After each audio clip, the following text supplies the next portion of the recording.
Bueno, el rechazo transversal de todos los sectores políticos, de los diputados, ha generado el proyecto del gobierno que busca estabilizar las tarifas eléctricas y que fue ingresado al Congreso Nacional esta semana. La iniciativa crea un mecanismo de estabilización de precios de la electricidad con el fin de mitigar las inminentes alzas en las cuentas de luz que fueron alertadas ya hace un tiempo por la Comisión Nacional de Energía. Para profundizar en este tema estamos junto al diputado independiente Jaime Araya. Diputado, buenos días, gracias por recibirnos. Muy buenos días, Matías, muchas gracias por este contacto. Usted en algunas entrevistas ha dicho que hemos tenido innumerables reuniones con la Cámara de Diputados. Hay una carta que se le envió al presidente de la Cámara de Diputados, se comprometió con todos nosotros, pero nada se ha cumplido. Estoy resumiendo porque es un poco más larga su respuesta. Se comprometieron a arreglar el problema de las tarifas, pero nada se ha cumplido. A ver, ¿qué es lo que no ha cumplido el gobierno?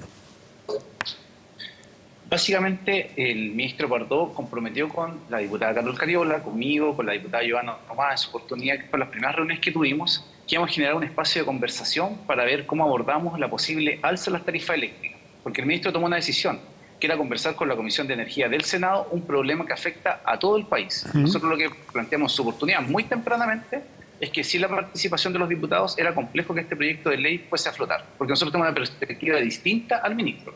Y luego de eso, que nos reunimos, él fue a la comisión, dijo que no iba a escuchar, después que termina la comisión hace el anuncio de lo que ya estaba pactado, luego tuvo una reunión con el presidente de la Cámara de Diputados, donde comprometimos un espacio de trabajo previo a la presentación del proyecto. Presentamos en su oportunidad una carta al ministro Elizalde solicitando tener un espacio de trabajo para que pudiésemos ser escuchados los distintos diputados que tenemos esta preocupación, que es compartida por todas las familias de nuestro país. No fueron escuchados. Lamentablemente tenemos que tener respuesta. Ustedes no se lo han considerado. Y finalmente ya. Lo que se hace... ¿no? Y quiero hacer una precisión, Matías, con mucho rigor y mucha precisión.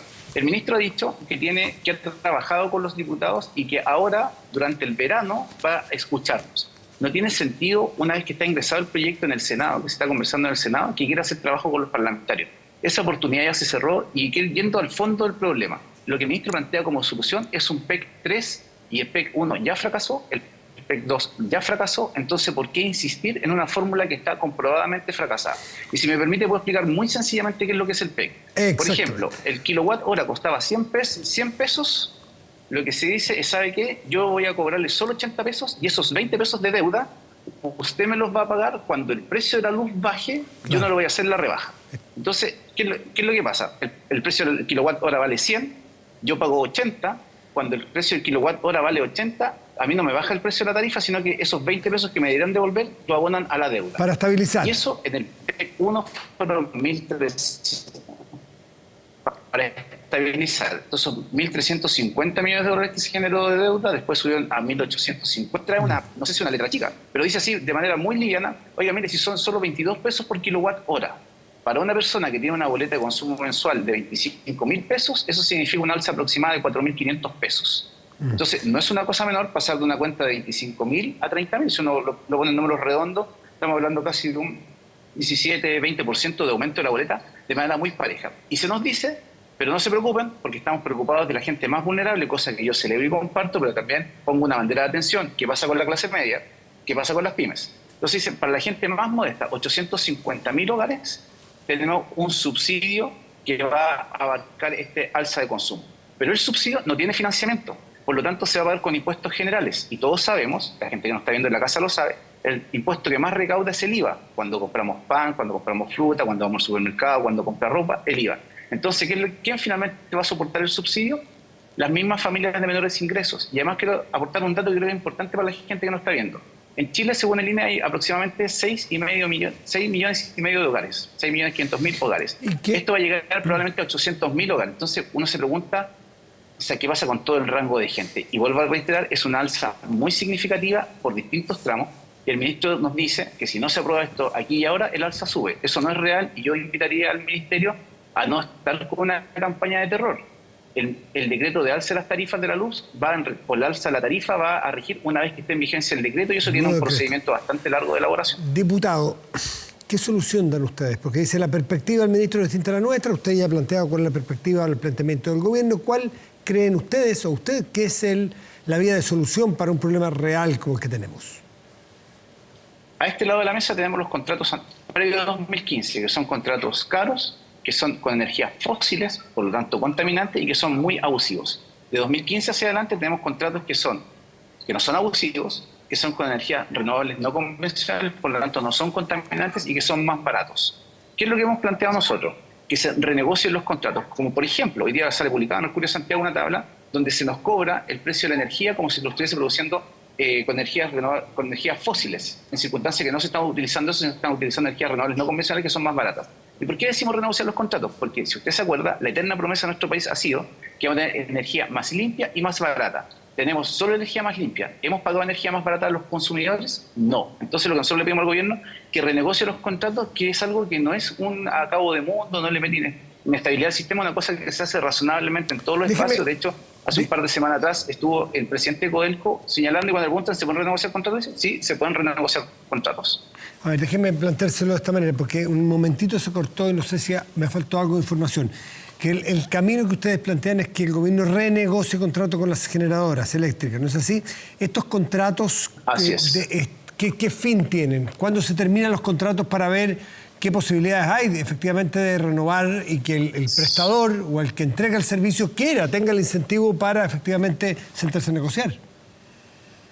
Son contratos promedio entre 2002 y 2015, los que son caros, que son poco convenientes y que son fósiles, que además son contratos de 30 años. Y de los 2015 en adelante, que son básicamente energías renovables no convencionales, son más baratos. Como el precio se fija en un promedio de todos los contratos vigentes, nosotros lo que pedimos es que se saquen de la tabla de cálculo del cobro los contratos más antiguos por estas razones. Entonces, no es algo que no se pueda hacer y que frecuentemente además se hace en el sector privado. De hecho, hoy día varios abogados se han pronunciado respecto de que esto es una posibilidad. Y yo creo que hacer un llamado de atención. Cuando uno lee la posición de algunos abogados de la industria, ellos hablan de que se les tiene que garantizar el negocio. Y uno tiene que ir a decir primero que esto es un servicio público. Estos son bienes públicos, estos son además mercados cautivos, porque hay dos tipos de clientes. Los regulados, que somos los consumidores pequeñitos, y los no regulados, que son los grandes consumidores que negocian directamente el precio con la generadora y con la transmisión. Entonces, si uno dice, mira, ¿sabe que si no le gusta esta alternativa? Por ejemplo, uno podría plantear una fórmula legal que permita que las asociaciones de consumidores junten un número indeterminado, no sé, por ejemplo, 20.000 clientes domiciliarios, se asocian como una cooperativa y negocian directamente con la generadora el precio de la energía. Y le aseguro que va a ser más conveniente y más barato. Pero cuando nosotros planteemos ese tema, nos van a decir, oye, pero es que la ley a usted nos obliga a garantizar un número mínimo de clientes, el número mínimo de utilidad, y empezamos en toda esa discusión que es bien compleja, que genera espacios de abuso, porque curiosamente en nuestro país las grandes empresas les gusta mucho el libre mercado, pero cuando uno lo quiere aplicar en realidad, ahí quieren que haya mucho proteccionismo. Entonces, ¿nosotros qué decimos? Renegociar los contratos no es inestabilidad, no es falta de certeza jurídica, no es falta de certeza legal y mucho menos falta de seriedad.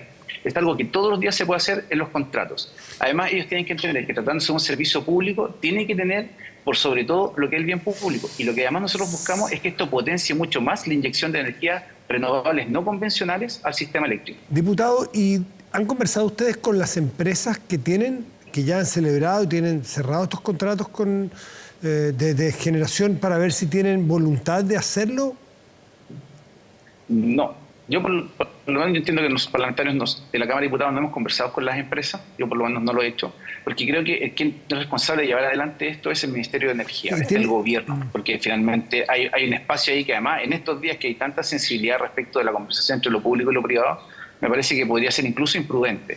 Ahora, pero se les puede convocar a la Cámara de Diputados, porque no va a ser que, para que no digan que no conversan, no van a tener ustedes toda la información. Yo no veo que vaya a ser nadie condenado a nada por citar a la Asociación de Empresas Generadoras a la Cámara de Diputados a informar.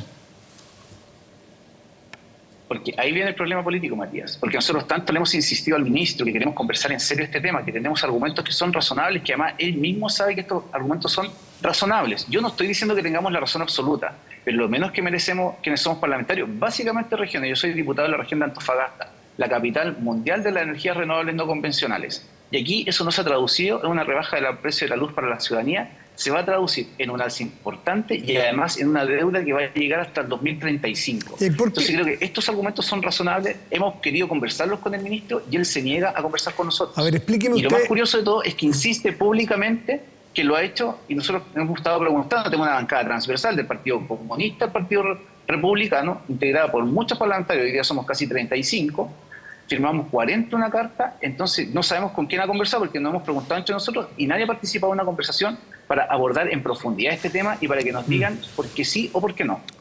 O sea, el ministro Pardo no está diciendo, no está narrando los hechos como fueron.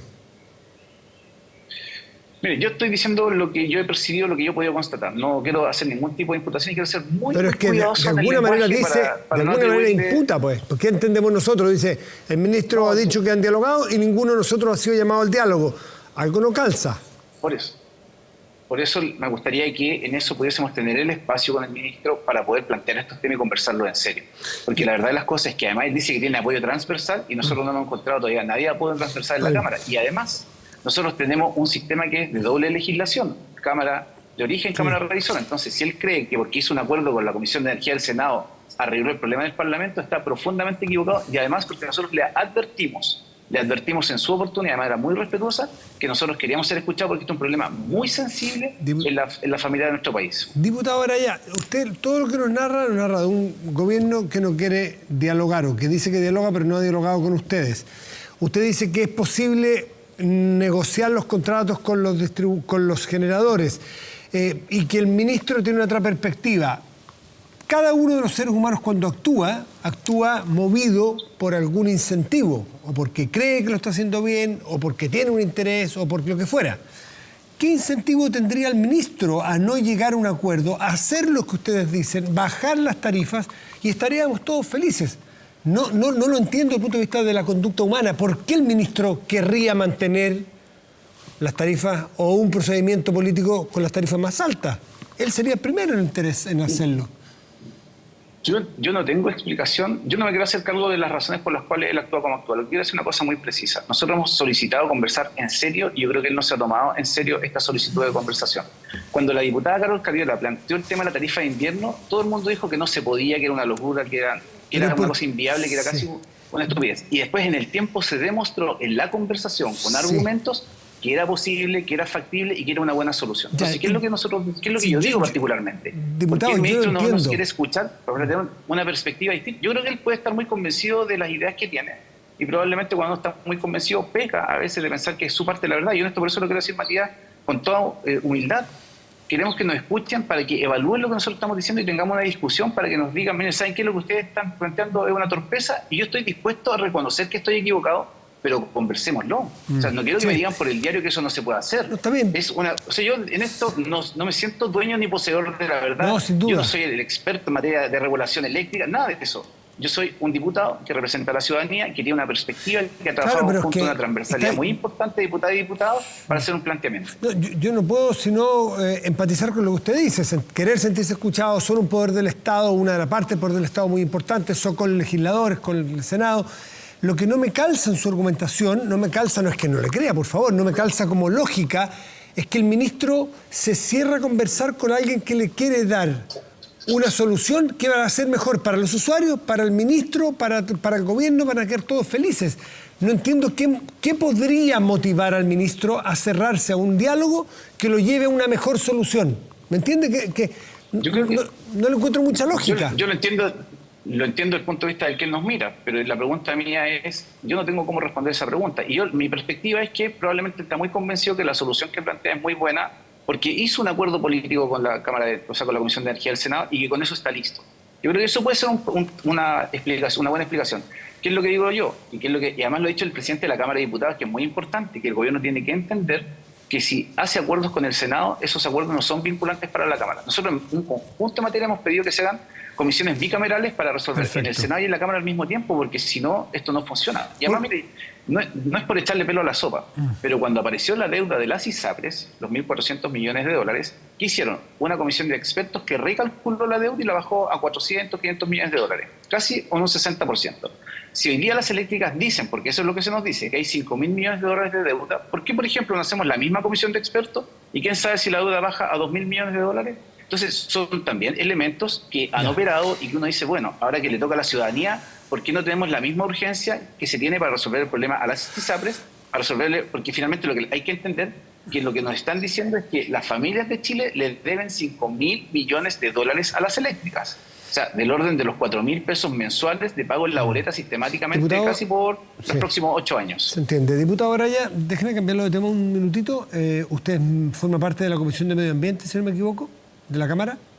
Así es. Sí. Sí. Me gustaría ver o que nos cuente cómo está la relación o cómo está, en qué pie está la relación de la Cámara de Diputados, de esa comisión, de ustedes con la ministra Maysa Rojas, porque por lo que hemos leído y hemos sabido, nos gustaría que nos aclare si es así o no, o que nos haga los matices, hay pérdidas de confianza de parte de algunos de ustedes con la ministra del ramo del Medio Ambiente. Por el asunto del lobby o de las reuniones, que se fue sabiendo a goteo qué reuniones había tenido con el sector privado. Cuéntenos.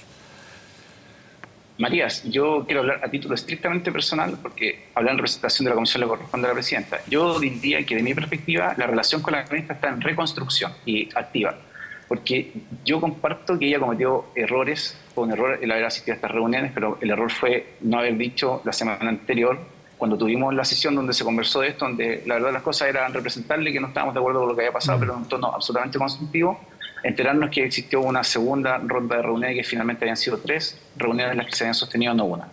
Eso efectivamente genera un clima complejo, pero yo lo que he dicho, y lo digo con mucha claridad, yo confío en la honestidad y en el compromiso medioambiental de la ministra Maysa Rojas. Yo creo que ella es una científica de talla mundial, que está genuinamente comprometida con el medio ambiente, y que hay sectores económicos y políticos que están muy interesados en removerla porque ven en ella un obstáculo para el crecimiento de la inversión en nuestro país. Y quiero entrar derechamente al tema de fondo. Aquí la tramitación de la ley 19.300 es un gran problema que han promovido básicamente los grandes poderes económicos, porque sienten que el sistema de evaluación ambiental es una traba para la inversión. Yo comparto que tenemos que mejorar el sistema. La pregunta es, ¿qué es lo que queremos hacer y cuáles son las garantías que efectivamente vamos a elevar los estándares y no en virtud de la velocidad vamos a bajar los estándares? Es una cosa muy profunda, y además quiero poner en valor que la ministra, con las acciones concretas que ha tenido, no con lo que dice, con las cosas concretas, ella, por ejemplo, ha puesto en riesgo el interés de las salmoneras, toda vez que ha planteado el tema de las áreas protegidas donde efectivamente se pueden impactar la industria salmonera. Necesitamos proteger la biodiversidad, porque siendo ella experta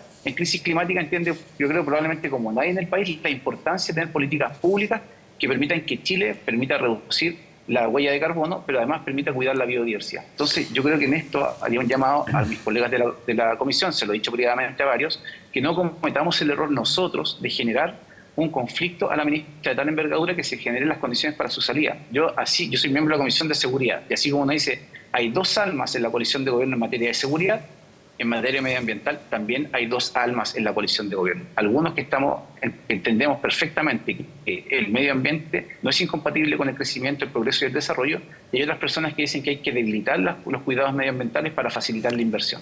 Esas 2 almas que existen, que son reales, están en tensión permanente. Pero usted dice que hay 2 almas en la coalición gobernante, que hay algunos que creen que los cuidados del medio ambiente se contraponen con las posibilidades de crecimiento. ¿Qué sectores en el gobierno están en esa parada? Sí, hay gente de la coalición que lo ha manifestado en distintos espacios, que en realidad aquí, por ejemplo, hay normas que tienen que ver con protección de humedales, que son inconvenientes para la industria inmobiliaria, que hay que acelerar lo que es la inversión minera, que hay que relajar los controles. Entonces, subsisten, así lo digo, yo soy miembro de ambas comisiones. Como tenemos en la Comisión de Seguridad 2 almas en cómo abordamos las materias de seguridad, eso es muy evidente, yo diría que en temas ambientales también. Entonces, mi preocupación es que haya gente interesada en poner un ministro o ministra de Medio Ambiente que sea muy pro inversión y que diga, mira, en realidad el tema ambiental, como veámoslo después, veámoslo con más calma, pero aceleremos la inversión. Usted lo dice en las bancadas parlamentarias, hay 2 almas. En el gobierno también hay 2 almas, porque yo no me quiero hacer cargo de rumores, ni eso le voy a preguntar, pero usted dice que en el oficialismo. Y hay comentarios que hay gente en el gabinete que también tiene estas 2 almas. Una de la ministra Maysa Rojas y otra que están pro inversión, como si los cuidados del medio ambiente obstaculizaran el crecimiento. ¿Usted cree que en el gabinete, en el gobierno propiamente tal, también existen estas 2 almas? Mire, yo no participo en ninguna instancia formal como haberme hecho la opinión propia así fundada y que yo aprecié que una discusión de esta naturaleza. Pero me parece que si en el Parlamento sí hay presenciado esa discusión, no sería extraño que eso pasase también a nivel de gobierno. Y por eso me parece que es muy importante, y este es el llamado que yo hago, a que podamos rápidamente reconstruir la relación con la ministra, que se saque esta suerte de traba para la tramitación de los proyectos mientras no se haga esta reunión con el presidente que ha solicitado la comisión, porque eso lo único que hace es debilitar a alguien que tiene compromiso medioambiental que tiene conocimiento medioambiental y que se ha comprometido, yo le creo, a que la reforma del Servicio de Evaluación Ambiental va a ser una cosa equilibrada, que va a permitir el crecimiento, el empleo y el progreso, pero también va a proteger adecuadamente el medio ambiente y la biodiversidad. A su juicio, la ministra Maisa Rojas, que aclaro en sus palabras, tiene un profundo y amplio compromiso con el cuidado del medio ambiente.